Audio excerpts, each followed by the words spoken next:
Good morning, everybody. Welcome to Connected Live again. I've been being a little more frequent with these because it hasn't been as crazy. And the person, Thor, raise your head. Good boy. The person I'm petting right now and I'm with is Thor. He is laying down. Whoops, sorry about that. I went away for a second. Thor is laying down right now. Whoops. Wow, this is a challenging one. Okay, so Thor's lying down. He's very comfortable. As you know, I have done rescue with Rescue Me Incorporated out of Los Angeles for quite a few years with Joy and Craig Nadell. And even though I am far, far away in Oklahoma, I still participate in rescue and with the rescue as best I can.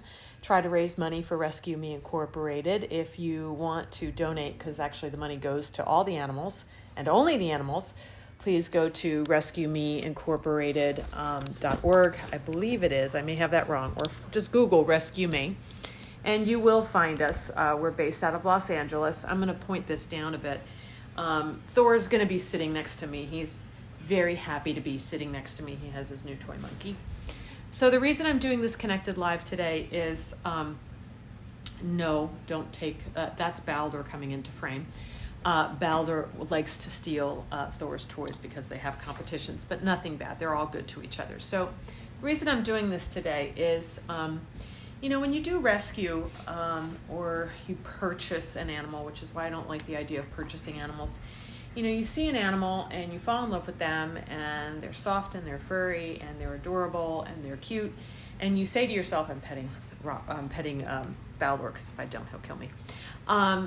You purchase or adopt and you think that animal should automatically know what's going on and know that they're being rescued or bought and being taken to a good home. Newsflash. Some do, but they're in the minority, and some don't. And those are in the majority.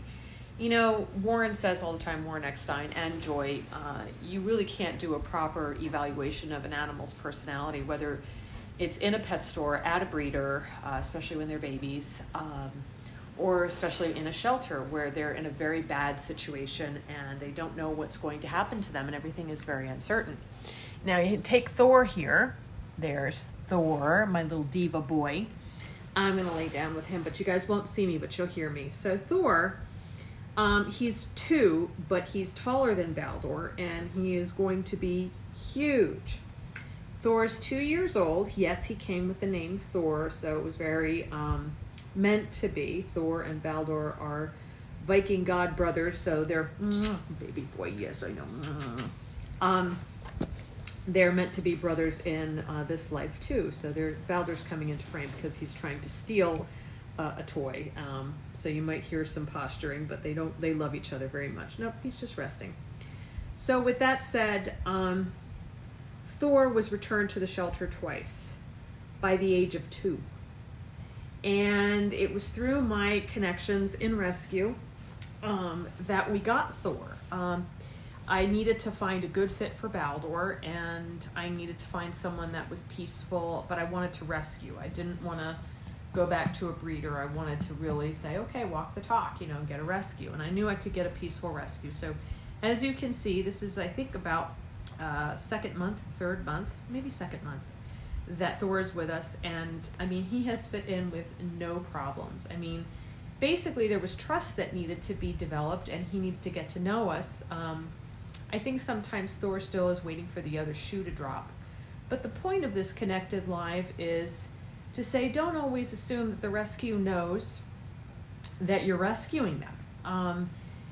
They've been moved around, shipped around, so much has happened to them, so many strangers, and while in rescue they may have been treated kindly by certain people, their world is really an unknown, and they've learned that they can't count on people. People have let them down, so they're not just going to assume positive intent. So Thor comes to us at 2 years old, having been returned to a Texas shelter. Could have ended up being destroyed because, he was, a lot of times when people return animals to shelters, they tell stories that are untrue. And so I'm not going to bother to say what the details of Thor's stories were, but let me just tell you, they were untrue. Thor told me they were untrue, and behaviorally, Thor has told me has shown me they were untrue. So while I do animal communication work and animals do talk to me, and he told me that he was lied about, behaviorally, I watched him as well, and he showed me behaviorally that he had been lied about. So when I'm doing this Connected Live, the specific example I want to get about trust building is grooming. Just when you get a new dog, really go about the grooming stuff really slow. Grooming is really personal. It's like touching a person's face or hugging. You don't walk up to a stranger just because you think you should be good friends and hug them and get in their face and say, hey, we're going to be good friends. Let me brush your hair, or let me do whatever, or let me shave your face, if you're a guy. You just wouldn't do that to a person. Yes, I know, baby. Take a look at the camera. They're all watching you. And, one of the things that we did realize with Thor, as great as his temperament is, he let me brush him after a few days, and I went about it really slow. I brushed him very, very slow, and I brushed him very soft. And I noticed how nervous he was and tentative, and I was like, okay, so getting personal with grooming is hard for this dog. And then his nails were exceedingly long. And by the way, a lot of people don't trim their dog's nails. They don't think it's necessary. They think they rub off or they get worn down. They really don't. And if you get dog's nails that are too long, what happens is they curl down, and instead of the toes hitting, the nails are hitting, and then the nails hit, and they hyperextend the toes up. And as the dog gets older, it can cause all kinds of joint problems in the elbow, in the shoulders, hips, everything else. So you want to keep their nails at an appropriate length. So knowing that, I went in to trim his nail, and I hadn't even gotten the nail clipper on the nail. He screamed bloody murder, like I was killing him. And some people's reactions would probably be to try to, and I've seen this done before, to hold the dog until the dog stops struggling. He's almost over 100 pounds as it is, and he's bigger than Baldor. And I just, A, am not up for that kind of wrestling match, and B, I really don't think that's the way to go. Warren taught me a long time ago, Warren Eckstein, taught me a long time ago, if you meet aggression with aggression, you're going to get more aggression back. And trying to subdue an animal by force is an aggressive act. And submission, or as I like to call it, trust, should happen organically. So it's been 3 months, and I've been very nervous about his nails, and I've been talking with Joy Nadell, the chairman of our rescue, the co-chairman and founder. And basically what I have been doing every day is I touch everywhere he'll let me, that he doesn't feel stressed out about. And as you can see, we're laying on the floor together, and I'm practically draped all over him, and he's draped on me. So you can see this has worked. This is trust. And I touch everywhere. As you can see right now, I'm touching his feet. He's a little tentative, but he's not pulling away. And I would get the clippers near him, and I would show him that the clippers weren't going to hurt him.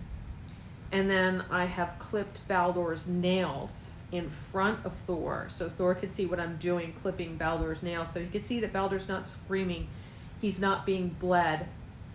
And that was one of the unfortunate things that Thor showed me, was somebody just grabbed him, held him down, cut his nails, bled him a few times, didn't care. And so thankfully, instead of making him aggressive, it just made him not trusting. And the sad part is it made him really fearful and not trusting of people. And so if you can imagine, he's been abandoned by people twice that he had called home. I think there's still moments he wonders if he's going to be left someplace. But, I tell Thor every day, hey, you're stuck on the crazy train with Mom, Dad, and Baldor. And he seems pretty happy about that. So every day I clip his nails, or I get the clippers near his nails. Today we had like a banner day. I clipped 4 nails in a row. I did it really slow. I did it singing a song. I was humming in kind of like a childlike voice, like da, da, da, da, da, da, you know, and he had a toy in his mouth, and I was petting him, and I was explaining to him why I had to cut his nails, that it was part of my taking good care of him and being responsible and making sure he was healthy. And you know what? He gets it. Animal communication, even if you're not a professional, tell your animals what you're doing, when you're doing it, and why it benefits them. Not just why it benefits you, why it benefits them. Because not everything, even with your pet, is about you. It's about them. He likes to groan a lot. He's not growling, that's groaning. He's a groaner, and he's a talker in his groaning. He's really funny. So I wanted to share today on Connected Live that grooming is extremely personal for dogs and other animals, and it takes a lot of trust. So when you bring somebody new into your home, don't automatically assume you have that trust, because you don't give your trust when you first meet somebody. So you have to kind of put yourself in their shoes. And oh my gosh, did I just say it? Yes, put yourself in their shoes means be emotionally literate. ELA. Emotional literacy for animals is a term that I coined in my animal communication work a long time ago. It is the term that I use. I'm the only one who uses it. And basically it means putting yourself in the shoes of that animal, that individual. You use it for people and for animals. With regards, also take into consideration their species, right? You know, you have to understand their species, their breed, and then the individual, and then communicate with them in an appropriate manner so they understand and can accept what you're asking them to do. So that's part of their education, which then involves their training. And you're going to have a really well-trained dog who does whatever you ask them to do because they know it's part of their well-being. There is something, there's a payoff in it for them, and it's not food. It's that you guys are working as a team, as a family unit, and, you know, everybody wants to coordinate and help each other. So as you can tell, look, Thor was put in a very stressful situation before the age of 2. By the time he was 2, returned to a shelter twice, a kill shelter no less. He knew what was going to happen to him. He never got the chance to be a puppy. And basically what it turned out is some morons that wanted a German Shepherd, having no idea what having a German Shepherd meant, got this dog and then abandoned him for merely being who he is. And that is an extreme emotional trauma for this dog. And as he's been in our home, he realizes we understand him, we get him, and we love him for him. And he knows it. And you can see by my relationship with him. This is almost 100-pound, very high drive shepherd who is a sweetheart, but he's very high drive. And he could really hurt me if he wanted. But we've gone about our relationship so that he knows how much he's loved, even in just 2 months. This is so rapid. He has let go all of his trauma very quickly. He had panic attacks with thunderstorms, which we get a lot of in Oklahoma, by the way. And we had a big one, I guess last week, and he did great. He just did wonderful. And we've done everything just with kindness and love. We didn't lock him up. We didn't put him in a crate. You know, we just made him feel secure and confident in his environment that mom and dad got this and we're okay. And only when mom and dad sound the alarm should he worry about anything. So without CBD oil, without crazy things, we really got him through that fear and, you know, building his self-confidence. Off frame on the other side of my legs, by the way, Balder is sound asleep. He is so happy to let Thor take center screen. So that's a little Connected Live for today. Just take your animal relationship slowly, build confidence, build respect, build kindness with your animal. That's the way you do it. And don't ever assume that just because you adopt an animal, the minute you bring them in the house, that everything should be perfect and easy because you're just getting to know each other. That's why buying animals and even adoption is really, really hard, because you think, oh, they should be immediately a part of the family and just fit in.